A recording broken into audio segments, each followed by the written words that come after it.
کر کے نیا نظام متعارف کرایا ہے، جس کے مطابق جون 2022 کے بعد بھرتی ہونے والے ملازمین کو ماہانہ پنشن نہیں ملے گی، بلکہ یکمشت ادائیگی کی جائے گی، جس کے لیے باقاعدہ الگ بینک اکاؤنٹ ہوگا تاکہ ادائیگی کے وقت خزانے پر بوجھ نہ پڑے۔ صوبائی حکومت نے نئے پنشن نظام کو شراکت داری پنشن یا کنٹریبیوٹری پینشن کا نام دیا ہے۔ اس میں ملازمین سے ماہانہ ان کے اسکیل کے مطابق ایک خاص رقم کی کٹوتی ہوگی اور اس کے برابر صوبائی حکومت اپنا حصہ ڈالے گی۔ شراکت داری نظام میں ادائیگی کس طرح ہوگی؟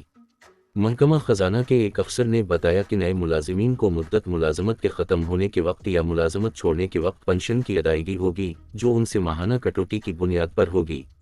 ملازمین سے ان کے بنیادی پے اسکیل کی بنیاد پر ماہانہ سی پی فنڈ کی مد میں کٹوتی کی جائے گی اور اتنی ہی رقم حکومت ملازم کی پنشن میں جمع کرے گی، جو مدت ختم ہونے پر ملازم کو یکمشت ادا کر دی جائے گی۔ پنشن اکاؤنٹ میں پڑی رقم کہیں اور خرچ نہیں کی جائے گی اور اس پر بینک سے منافع بھی ملے گا، جس سے ملازمین کو ادائیگی ہوگی اور خزانے پر بوجھ بھی نہیں پڑے گا۔ نیا نظام کیسے فائدہ مند ہوگا؟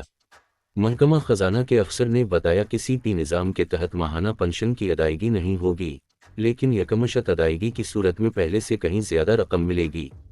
نئے نظام کے تحت ملازمین کو بلاسود قرضے کی سہولت بھی ہوگی، تاکہ پنشن سے پہلے گھر بنانے کے علاوہ کوئی اور کام بھی کر سکیں۔